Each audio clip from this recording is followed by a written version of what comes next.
দর্শক, এখানে গতকাল থেকে ফায়ার সার্ভিসের একাধিক টিম এখানে অবস্থান করেছে। তারা বিশেষ যন্ত্রপাতি দিয়ে গর্তের ভিতরে বায়ু পৌঁছে দিয়েছিল। গর্তের ভিতরে ক্যামেরা নামানো হয়েছে সাজিদকে সঠিক অবস্থান শনাক্ত করতে পারছে কিনা এটা দেখানোর জন্য।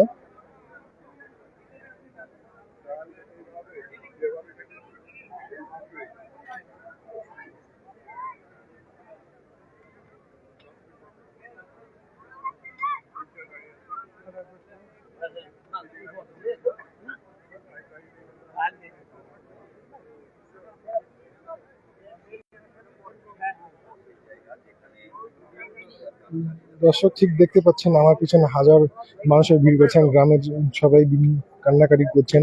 সবার এক কথা যে সাজিদ যেন বাঁচে এবং সাজিদ যেন এখান থেকে সুস্থ অবস্থায় ফিরে আসে।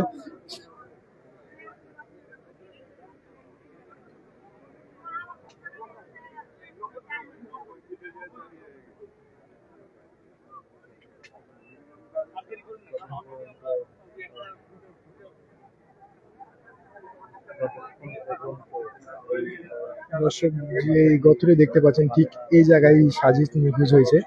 কাল থেকে ফায়ার সার্ভিসের 3 ইউনিট কাজ করছে। আমরা জানতে পারছি যে ঢাকা থেকে ফায়ার সার্ভিসের বিশেষ ইউনিট আসছে ঘটনাস্থলে।